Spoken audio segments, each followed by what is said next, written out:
Travailler dans l'humide, réaliser un glacis et utiliser l'espace négatif pour créer un fond à l'aquarelle, c'est ce que vous retrouverez dans cette vidéo.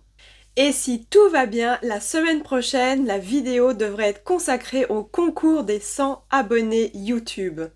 Si vous n'êtes pas abonné, n'hésitez pas, le bouton est sur votre droite. On se retrouve tout de suite à l'atelier pour la fleur de lotus.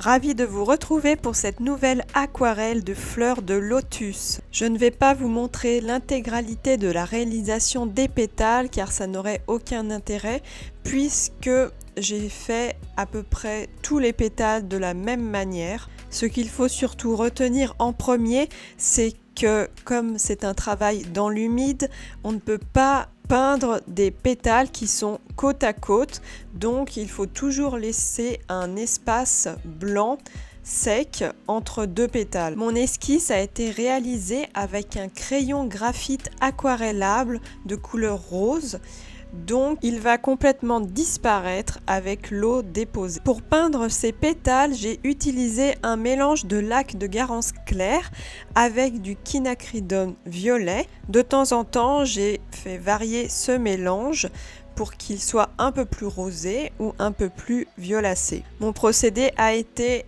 de mouiller intégralement la partie du pétale que je voulais peindre, puis j'ai déposé le mélange le long des bordures et ensuite il s'est soit diffusé tout seul avec l'humidité de la feuille, soit je l'ai aidé avec mon pinceau en emmenant les pigments vers le centre. En général, les bordures sont plus foncées alors que le centre et le bas du pétale clair. Je fais également attention de laisser la partie qui s'affiche à l'écran blanche pour pouvoir la peindre en jaune plus tard, puisque c'est une zone où apparaît le cœur du lotus.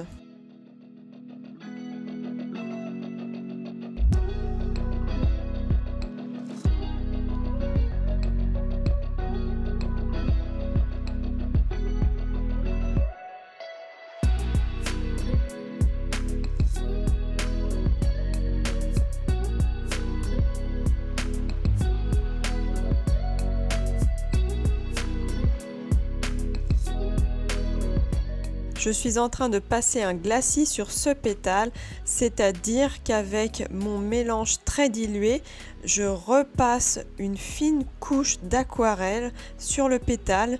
Mais au préalable, j'ai bien fait attention de vérifier que le pétale était sec car je ne veux pas réactiver la couche inférieure d'aquarelle. Au contraire, sur ce pétale, je n'ai pas attendu que l'aquarelle soit complètement sèche car je voulais justement réactiver les petites nervures que j'avais faites et qui me paraissaient trop saturées. Du coup, le glacis m'a permis de fondre plus ces nervures dans l'aquarelle. Comme elle n'était pas totalement sèche, j'ai juste appuyé un peu plus sur mon pinceau et ça a permis de les flouter. Je vais peindre ensuite le cœur du lotus. J'ai tout simplement ajouté une petite pointe de permanent orange au jaune azo clair. L'esquisse de la tige a aussi été dessinée avec un crayon graphite aquarellable couleur vert de vessie. Je laisse la tige dans l'ensemble plutôt clair. Elle est un peu plus concentrée en pigment sur la gauche et plus diluée sur la droite. Je veux qu'elle reste claire et lumineuse car je vais créer un fond assez saturé qui va me permettre de faire ressortir cette fleur de lotus. Je vais donc créer un espace négatif tout autour de la fleur de lotus et de sa tige. Alors pour cela, j'ai employé la couleur crépuscule vert. C'est un vert extrêmement sombre qui, en séchant, va granuler, c'est-à-dire que les pigments les plus sombres, qui s'apparentent plutôt à une nuance noire, vont se séparer des pigments verts en séchant et vont se regrouper aléatoirement. C'est un fond assez sympa et facile à réaliser. Pour le créer, j'ai procédé par zone parce que le temps que j'arrive de l'autre côté de la fleur, le papier aurait déjà séché. Une fois que la partie que je voulais peindre est bien humide, j'ai commencé tout de suite par faire les contours de la fleur au crépuscule vert, puis j'ai mis aléatoirement cette même couleur sur la partie humide. Pour apporter plein de nuances à ce vert sombre, j'y ai ajouté du vert ochre foncé ainsi que du vert émeraude pour qu'il y ait un petit côté bleuté et du vert de vessie pour que ça soit plus clair. Les touches sont vraiment disposées aléatoirement et je vous conseille vivement de tapoter votre pinceau pour déposer les pigments quand vous n'êtes pas à côté de la fleur. De cette façon, vous laisserez une bonne dose de pigments à l'endroit voulu et cette dose se répandra toute seule aléatoirement. Et c'est un peu ça la magie de l'humide.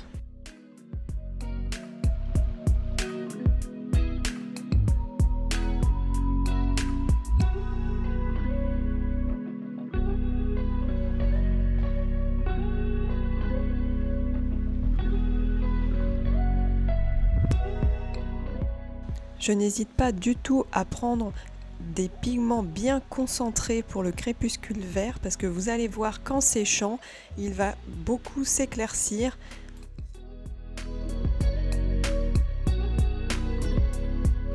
Vous pouvez voir que je tiens la carte d'une main, ça me permet de l'incliner pour éviter que l'eau aille vers la fleur et ainsi éviter les grosses catastrophes.